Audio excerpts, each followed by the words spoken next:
ED से भी पूछताछ हो सकती है कि वास्तव में माननीय मुख्यमंत्री जी को क्या भय सता रहा है। तो मुझे जरूर ऐसा लग रहा है कि दाल में जरूर कुछ काला है। विगत 4 समन्स जो समय समय पे ईडी ने जारी किए हैं, ये उनकी समस्या को और बड़ा करेगा और ये समस्या इतनी बड़ी हो जाएगी, संभावना बनता हुआ दिखाई दे रहा है कि न्यायालय उनकी गिरफ्तारी के लिए कल को आदेश भी पारित कर सकती है। नेता जो पदों पे रहते हैं या उच्च पदों पे रहते हैं, उन्होंने शासन को एक जरिया बनाया है और उस शासन के जरिए के तहत वे अपनी संपत्ति बढ़ाने का काम करते हैं। तो यहाँ के जो राजनीतिक दल हैं वो किसी न किसी रूप से यहाँ जाति के नाम पर, धर्म के नाम पर लोगों का फायदा ही उठाते रहे हैं। अपराधी दोबारा अपराध चरम पर स्थापित कर चुके हैं। भ्रष्टाचार हमारे राज्य में चरम पर है। हर जगह पर, हर कार्यालय में लूट का व्यापार चल रहा है। अनगिनत संख्या में लोग अवैध कोयले की खनन के कारण मरते रहे हैं। झारखंड के मुख्यमंत्री हेमंत सोरेन को ईडी की ओर से चौथा समन भेजा गया था, लेकिन चौथे समन पर भी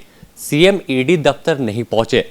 सुप्रीम कोर्ट में उनकी याचिका खारिज होने के बाद जो सुप्रीम आदेश वहां से मिला था कि हाई कोर्ट का रुख करे, तो आज हाई कोर्ट में याचिका दायर कर दी गई है। इस पर हम बात करेंगे। पूर्व महाअधिवक्ता अजीत कुमार हैं हमारे साथ कि आगे क्या सर, जिस तरह से ईडी और सीएम के बीच एक तरह से तनातनी देखी जा रही है, आगे क्या हो सकता है? देखिए, कोई भी व्यक्ति जो है वो न्यायालय में जाने के लिए, अपनी प्रार्थना रखने के लिए स्वतंत्र है। माननीय मुख्यमंत्री जी ने वकीलों के सलाह पर पहले ये सोचा कि सर्वोच्च न्यायालय से उन्हें राहत मिलेगी, जो कि उनको नहीं मिल पाई। तो उन्होंने वहाँ पर आग्रह किया या न्यायालय ने ऐसा कहा उनको कि वो उच्च न्यायालय अपनी प्रार्थना को लेकर जा सकते हैं, तो वो जरूर उच्च न्यायालय में अपनी याचिका दायर करवाने के लिए स्वतंत्र हैं। लेकिन समस्या की बात यह है कि आखिरकार माननीय मुख्यमंत्री जो राज्य के मुखिया हैं, राज्य के सिरमौर हैं, राज्य में एक ऐसा एग्जाम्पल क्यों सेट करना चाहते हैं? यदि उनको समन इशू हो रही है और ईडी उनसे अनुसंधान के मामलों में जो उनके सामने चल रहे हैं सहयोग चाहती है, तो उनको किस बात का डर सता रहा है, ये समझ से परे है। यदि माननीय मुख्यमंत्री ऐसा करेंगे या कर रहे हैं, तो राज्य के अधिकारियों पर और उनके द्वारा किए जा रहे कृत्य या जो काम है, जिसके बारे में कई बार भ्रष्टाचार के भी आरोप लगाए जाते हैं, उनके लिए वो कैसा एग्जाम्पल सेट कर रहे हैं। जहाँ तक समन का प्रश्न है, यदि ईडी ने उन्हें समन किया है और 4 बार समन कर चुके हैं, तो जरूर कोई ऐसी बात होगी जिस बारे में ईडी उनसे पूछताछ करना चाहती है। ईडी उनको लिखित में या पब्लिक नोटिस दे करके सवाल तो नहीं पूछेगी। जब अनुसंधान किसी मामले का चल रहा है, तो वो ईडी गुप्त तरीके से, अपने तरीके से ही करेगी। और यदि कोई ऐसी जांच एजेंसी किसी भी प्रकार का जांच कर रही होती है, तो वो स्वतंत्र है किसी भी व्यक्ति को, चाहे वो मुख्यमंत्री हो, चाहे प्रधानमंत्री हो, चाहे किसी भी ऊंचे पद पे बैठा हो, उन्हें गवाह के तौर पे बुला ही सकती है। तो मुझे जरूर ऐसा लग रहा है कि दाल में जरूर कुछ काला है और संपूर्ण राज्य की जनता ये जानती है कि विगत 4 वर्षों में इस राज्य में क्या हुआ है। भ्रष्टाचार हर स्तर पर हुआ है, कोयले की लूट हुई है जो बदस्तूर जारी है, लघु खनिजों के मामले में भी इसी तरह की लूट हुई है, साहबगंज के मामले या संथाल परगना के मामले जग जाहिर हैं।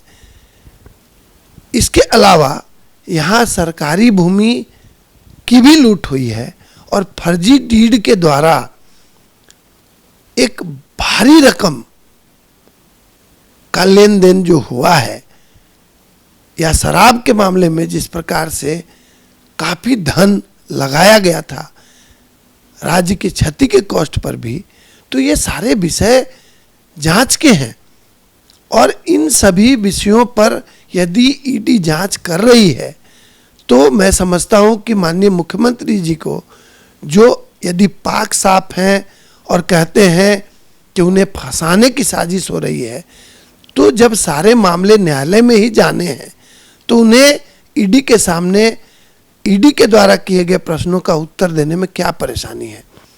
और यदि राज्य के मुखिया या मुख्यमंत्री ही ऐसा समन के बेस पे ही न्यायालय भटक रहे हैं, तो इनके अधिकारी जो पूरी तरह से आरोपित हो रहे हैं भ्रष्टाचार के लिए, वो ऐसा क्यों नहीं करेंगे। और मैं समझता हूं कि माननीय न्यायालय इस बात को और इस विषय को बहुत गंभीरता से देखेगी।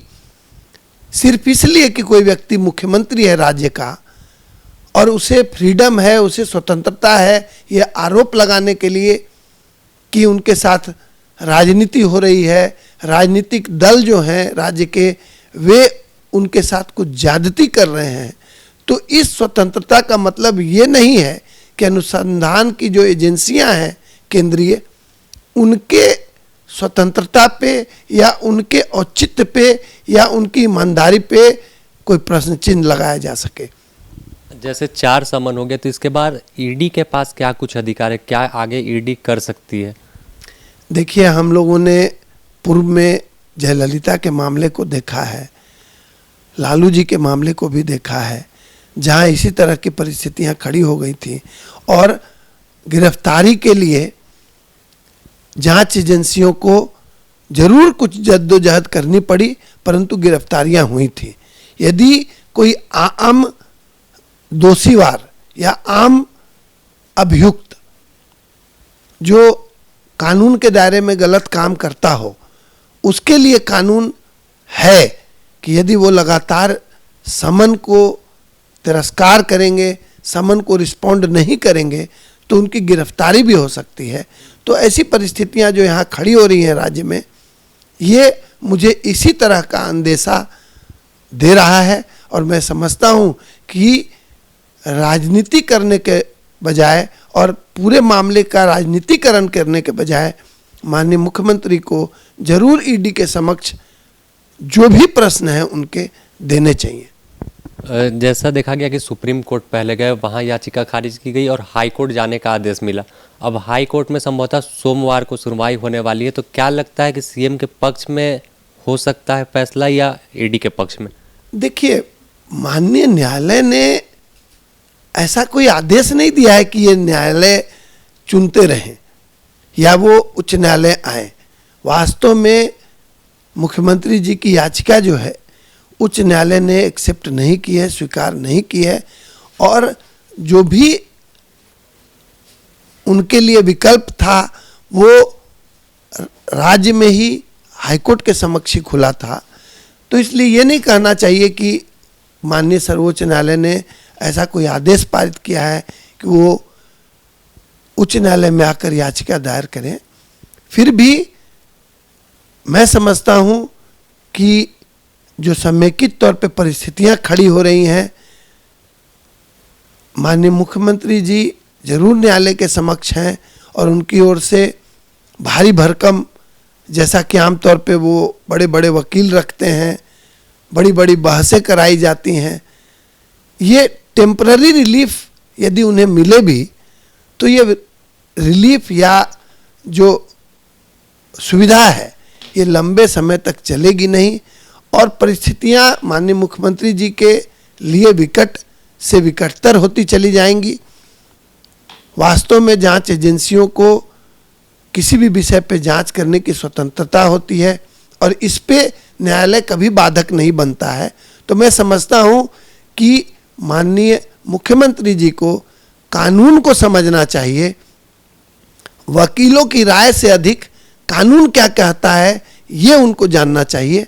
और मैं समझता हूं कि यदि ऐसी विकट परिस्थिति खड़ी हो रही है तो विगत 4 समन्स जो समय समय पे ईडी ने जारी किए हैं, ये उनकी समस्या को और बड़ा करेगा और ये समस्या इतनी बड़ी हो जाएगी कि ईडी यदि स्वतः इस मामले में कार्रवाई न भी करे और न्यायालय में जाकर प्रार्थना करे तो ऐसा भी संभावना बनता हुआ दिखाई दे रहा है कि न्यायालय उनकी गिरफ्तारी के लिए कल को आदेश भी पारित कर सकती है। अगर सीएम की गिरफ्तारी का प्रार्थना ईडी करती है, उसकी प्रक्रिया क्या है? क्योंकि एक बड़े पद पर हैं, संवैधानिक पद पर सीएम बैठे हुए। देखिए, संवैधानिक पद पर माननीय सीएम बैठे हैं, परंतु यदि ईडी या कोई जांच एजेंसी उन्हें प्लेन समन कर रही है तो उन्हें यह समझना होगा कि समन का मतलब अरेस्ट वारंट नहीं होता है। यदि वे ईडी के प्रश्नों का स्पष्ट जवाब दे पाते हैं और वास्तव में निर्दोष हैं तो ईडी उनके ऊपर कोई कार्रवाई नहीं कर पाएगी। और यदि ईडी उनके स्टेटमेंट्स को वेरीफाई करके अथवा कोई ऐसा स्पष्ट विषय ईडी के समक्ष आता है तभी गिरफ्तारी संभव है। इसलिए मैं बारंबार कहना चाहता हूं कि यदि समन को ही वो अवॉइड करते चले जाएंगे तो एक एडेड ग्राउंड बनेगा और ऐसा ग्राउंड बन सकता है ईडी के फेवर में कि वे समन को रिस्पॉन्ड नहीं कर रहे हैं, वे समन का सम्मान नहीं कर रहे हैं और उनका रवैया जो है वो अनुसंधान के विषय में असहयोगात्मक है, नॉन कोऑपरेटिव है। अगर कोई भी अभियुक्त या गवाह जांच एजेंसी को जांच में सहयोग नहीं करता है तो परिस्थितियां दूसरे तरफ से विपरीत होती चली जाती हैं। मैं समझता हूं कि माननीय मुख्यमंत्री जी को पूर्व में ही यह निर्णय लेना चाहिए था कि वो झारखंड उच्च न्यायालय का ही शरण लेते, परंतु उन्हें ऐसी एडवाइस दी गई होगी कि सर्वोच्च न्यायालय ही सीधा रुख करें। और यदि सर्वोच्च न्यायालय ने उन्हें किसी भी प्रकार की कोई इंटरिम या अंतरिम राहत भी नहीं दी है और प्लेनली ये उनको फ्रीडम दी गई है कि वो उच्च न्यायालय में अपनी याचिका दायर कर सकते हैं, तो माननीय उच्च न्यायालय भी विषय को मेरिट पे देखेगी और माननीय न्यायालय के समक्ष यह विषय जरूर आएगा कि विगत 4 अवसरों पे उन्हें ईडी ने समन जारी की है, परंतु वो समन के विरुद्ध न्यायालय के समक्ष गए हैं और उन्हें ऐसे स्पेशल सर्कमस्टांसेस बताने होंगे। ईडी से भी पूछताछ हो सकती है कि वास्तव में माननीय मुख्यमंत्री जी को क्या भय सता रहा है। यदि दाल में कुछ काला है तो ही उन्हें भयभीत होना चाहिए, वरना राज्य की जनता उन्हें देख रही है, राज्य की गरीब आदिवासी जनता उन्हें देख रही है।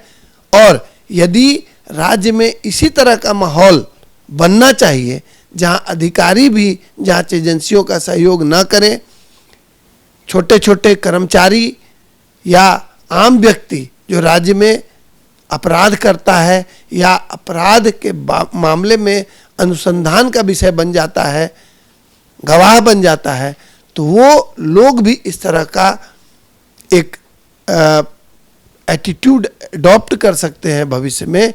ये बात न्यायालय को जरूर देखना होगा। न्यायालय सिर्फ इसलिए कि माननीय मुख्यमंत्री जी वादी हैं, मामले को स्पेशल नहीं मान लेगी। वास्तव में विषय क्या है ये अति महत्वपूर्ण हो जाता है न्यायालय के लिए भी, जो न्यायालय जरूर फैसला करेगी। इसी जमीन घोटाले की जांच जिसमें सीएम का समन हुआ, रांची के पूर्व डीसी आईए जो छवि रंजन थे वो भी काफ़ी समन तीसरे समन पर ईडी दफ्तर पहुंचे थे, जिसके बाद उन्हें गिरफ्तार किया गया। तो यही डर क्या सीएम को भी सता रहा है? और कुछ साक्ष्य ऐसे हैं ईडी के पास। देखिए, वास्तव में यदि ईडी लगातार माननीय मुख्यमंत्री जी को समन कर रही है तो उसके पीछे का उद्देश्य सिर्फ दो व्यक्ति समझ सकता है। एक तो जांच एजेंसी स्वयं जो पूरे विषय की जांच कर रही है, दूसरा यदि किसी अभियुक्त को ऐसा लगता है कि उन्होंने ऐसा कोई काम किया है जिससे वे उलझन में आ सकते हैं। मैं किसी ऑफिसर का उदाहरण नहीं देना चाहता हूं, परंतु तो भी ये कहना चाहता हूं कि जहां गलती होगी भय होगा, जहां गलती नहीं होगी भय नहीं होगा। और यदि आपने कोई गलती नहीं की है तो ईडी के समन से, चाहे ईडी कितना भी समन जारी करे, उन्हें डरने की कोई बात नहीं है। और यदि हमारे माननीय मुख्यमंत्री जी पाक हैं, साफ हैं, उन्होंने ऐसा कोई काम नहीं किया है जिसे मनी लॉन्ड्रिंग की श्रेणी में लाया जा सकता है, तो उन्हें राज्य की जनता के सामने में एक उदाहरण प्रस्तुत करना चाहिए, न कि इस तरह से सम्मान से भागना चाहिए। राज्य की जनता देख रही है, परंतु आमतौर पे अब देखा जाता है कि हर छोटे बड़े विषय का राजनीतिकरण करते हैं लोग, और राज्य की जनता चाहे किसी भी पार्टी की सरकार आती है जाती है, उन्हें ठगा ही जाता है, उन्हें धोखा ही दिया जाता है। यदि राज्य में ऊंचे पद पर बैठे हुए लोग राज्य के लोगों की तकलीफ को समझा करें तो राज्य की स्थिति काफी बेहतर हो सकती है, राज्य में अमन होगा, राज्य में विकास होगा। परंतु आमतौर पे मैंने अब तक जो कुछ देखा है उससे ऐसा ही प्रतीत होता है कि यहाँ की राजनीतिक पार्टियां अथवा यहाँ के नेता जो पदों पे रहते हैं या उच्च पदों पे रहते हैं, उन्होंने शासन को एक जरिया बनाया है और उस शासन के जरिए के तहत वे अपनी संपत्ति बढ़ाने का काम करते हैं और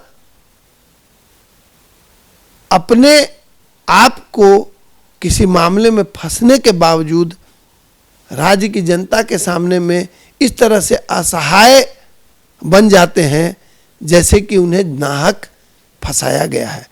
पूर्व में भी जितने बड़े बड़े नेता हुए हैं, जिनके बारे में स्पष्ट आदेश पारित हुए हैं, जिन्हें न्यायालय ने सजा दी है, वो सजावार होने के बावजूद कहते हैं कि मुझे फंसा दिया गया, अमुक अमुक कारण थे, और दोबारा राजनीति करते हैं। मैं समझता हूं कि आने वाले समय में 10-20 साल भले लग जाए, जब पूरी जनता पढ़ लिख लेगी, जागरूक हो जाएगी, तो धीरे धीरे परिस्थितियां बदलेंगी।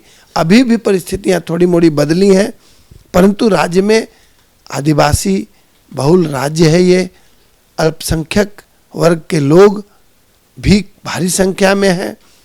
एक राजनीतिक दल उनका गलत फायदा उठाना चाहता है, दूसरा राजनीतिक दल इस बात से आश्वस्त है कि यहाँ के अल्पसंख्यक उनको वोट नहीं देंगे, इसलिए वो अन्य वर्गों का लाभ उठाना चाहते हैं। तो यहाँ के जो राजनीतिक दल हैं वो किसी न किसी रूप से यहाँ जाति के नाम पर, धर्म के नाम पर लोगों का फायदा ही उठाते रहे हैं, और राज्य की जनता को वास्तव में कुछ स्पष्ट तौर पे नहीं मिल पाया है। मैं माननीय रघुबर दास जी के कार्यकाल में एक महाधिवक्ता के तौर पर कार्य कर रहा था, और मेरी अपनी धारणा है, यद्यपि मैं भाजपा से स्पष्ट तौर पे किसी भी प्रकार से जुड़ा हुआ नहीं हूं, परंतु मुझे स्पष्ट तौर पे कहना है कि मैंने माननीय रघुबर दास जी के कार्यकाल में यह जरूर देखा कि वो अपनी भाषा में जरूर कड़े थे, परंतु अधिकारियों पर और भ्रष्टाचार पर नियंत्रण करने का जो काम उन्होंने किया वो अकल्पनीय था, एक उदाहरण था।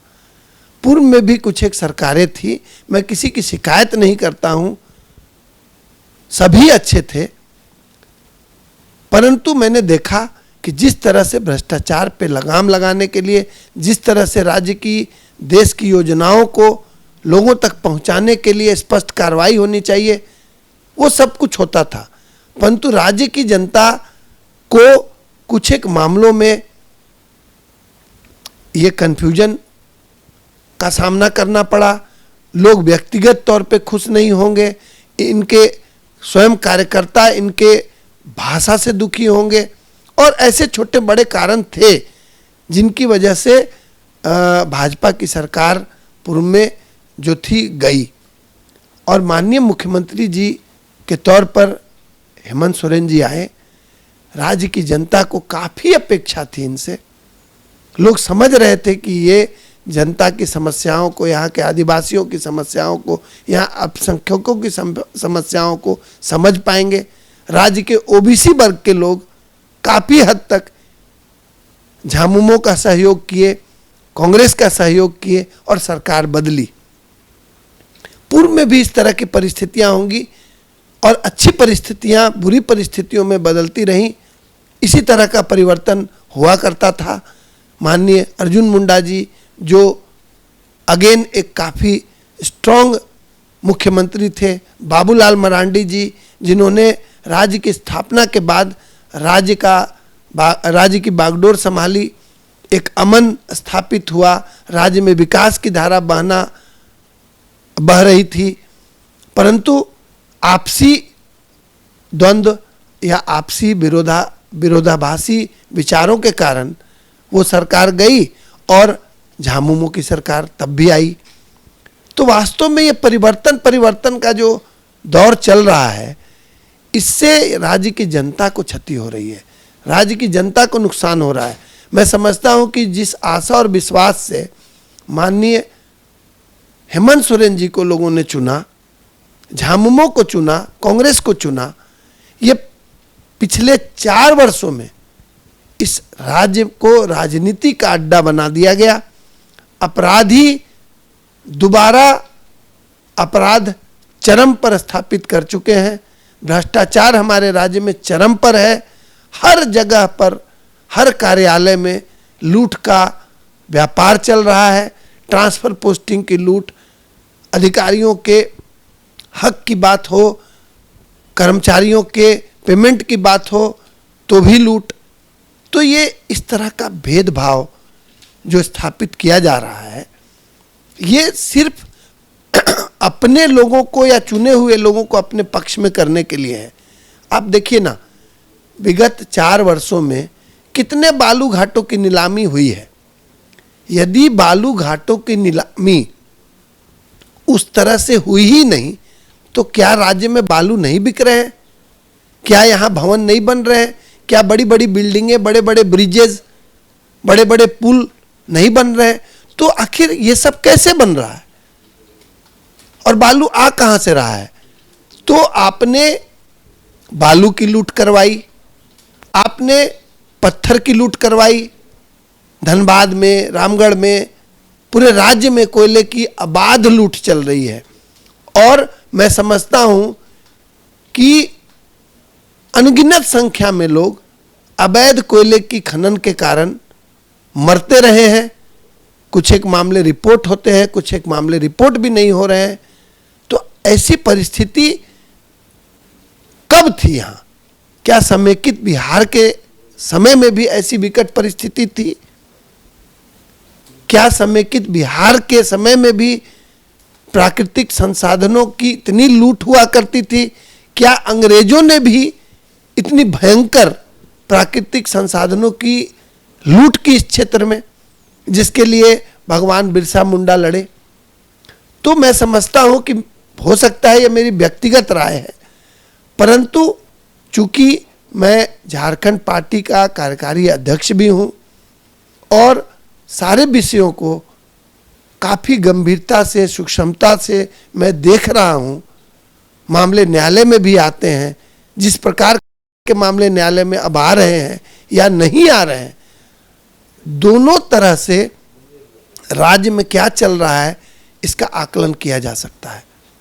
और मैं स्पष्ट तौर पे कहना चाहूँगा कि ये झामुमो कांग्रेस की सरकार जो है वो हर फ्रंट पे फेल कर चुकी है और अपना चेहरा छिपाने के चक्कर में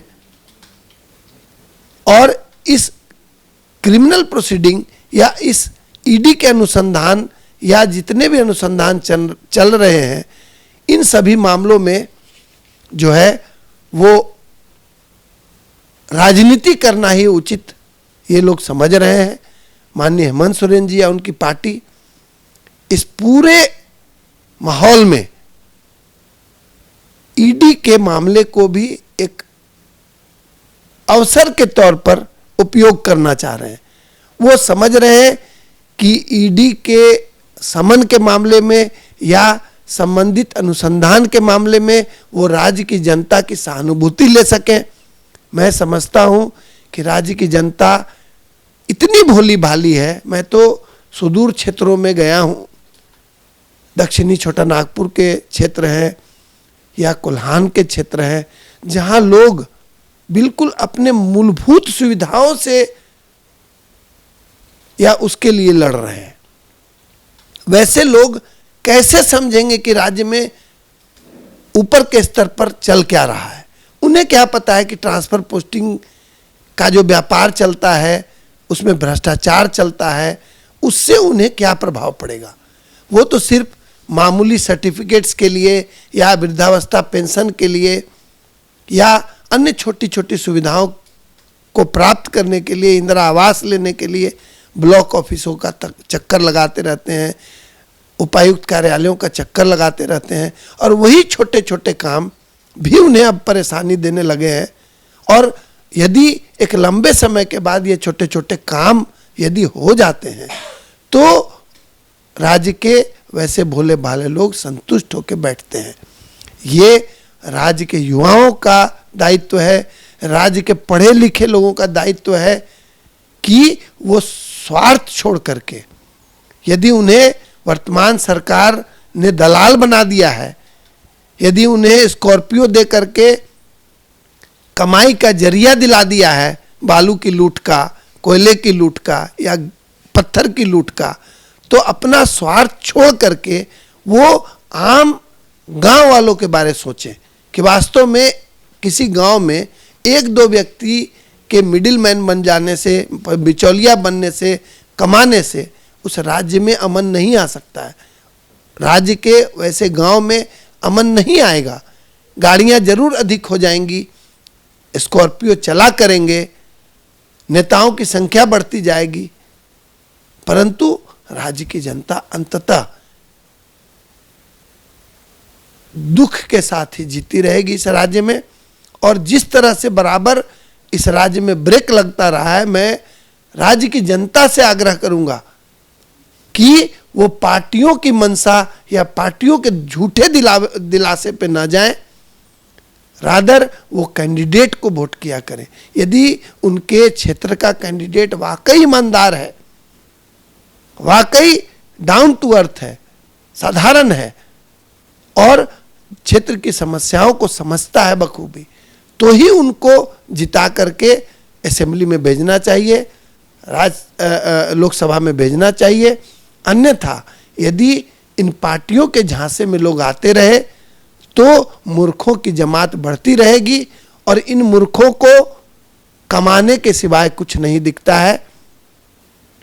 मैं जनरलाइज करके ये स्टेटमेंट नहीं दे रहा हूं, मैं जरूर ये समझता हूं कि हमारे राज्य में या हमारे देश के कई ऐसे नेता हैं जो वास्तव में पढ़े लिखे हैं, देश प्रेमी हैं, राज्य का, देश का हित चाहते हैं, परंतु अधिकाधिक संख्या में जो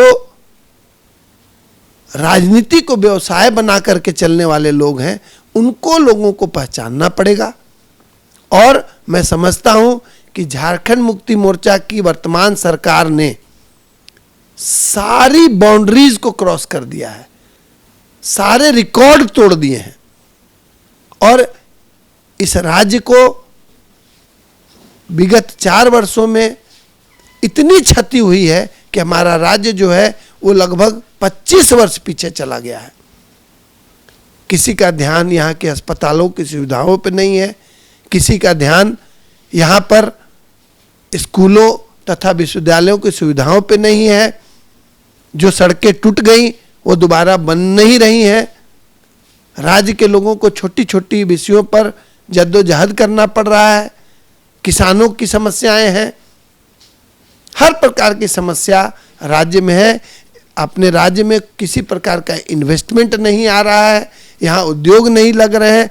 और हमारे माननीय प्यारे मुख्यमंत्री जी जिन्होंने कहा था कि प्रतिवर्ष 1 लाख नियुक्तियां देंगे, विगत 4 वर्षों में ऐसे 1 लाख की नियुक्तियां कैसे देंगे? कम से कम वो नीति ही तय नहीं हुई है। बराबर लोगों को धोखा देने की नीति चल रही है। जो नियुक्तियां 2019-20 में हो जानी चाहिए थी, जो पूर्ववर्ती सरकार ने आरंभ की थी, उनमें भी अड़ंगे लगाए गए। राज्य के छात्रों को न्यायालयों का चक्कर काटना पड़ा और सिर्फ वर्तमान सरकार की भेदभाव की नीति के कारण उन्हें लंबे समय तक इंतजार करना पड़ा। और उन्हीं नियुक्तियों में से कुछ एक नियुक्तियां हो रही हैं। उन नियुक्तियों के मामले में वर्तमान सरकार सिर्फ पंडाल लगा करके सरकारी खर्चे पर लोगों को जुटा करके ऐसा धूल झोंक रही है उनके आंखों में, एज इफ कि सब कुछ इन्होंने किया। राज्य की जनता या राज्य के पढ़े लिखे लोग कम से कम ये देख रहे हैं। मैं समझता हूं कि मेरे ग्रीफ का, मेरे अग्रीव रहने से बहुत ज़्यादा फर्क नहीं पड़ता है, परंतु हर राज्य के पढ़े लिखे वर्ग के लोग को या लोगों को मुखर होकर के अपनी बातों को मीडिया के सामने रखना होगा, लोगों के सामने रखना होगा, तभी परिस्थितियों में कोई सुधार हो पाएगा। वरना क्रिमिनल केसेस हों तो राजनीतिकरण, यदि कोई बड़ा जघन्य जनसंहार हो जाए तो राजनीतिकरण, किस वर्ग का व्यक्ति मरता है या किस वर्ग के लोग मर गए उस आधार पे भी राजनीतिकरण, धर्म के नाम पे राजनीतिकरण, यही इस राज्य में होता रहेगा। और विगत 4 वर्षों में जो चल रहा है ये जगजाहिर है। मैं और क्या कहूँ। तो आपने सुना किस तरह से इन्होंने बताया कि जिस तरह से ईडी और सीएम आमने सामने है, तो ईडी आगे क्या कुछ कार्रवाई कर सकती है। इसके अलावा जो मौजूदा हालात राज्य में है, राजनीतिक की बात करें तो उस पर भी खुलकर विचार रखा कि जो सरकार अपने वादा कर सत्ता में आई थी, कहीं ना कहीं उन वादों को भूलकर राज्य में भ्रष्टाचार, ट्रांसफर, पोस्टिंग का खेल खेल रही है। फिलहाल द न्यूज़ पोस्ट में इतना ही। आपको राजधानी रांची से जुड़ी और भी अपडेट से रूबरू कराते रहेंगे। अपने सहयोगी संतोष के साथ Sameer, the news post Ranchi.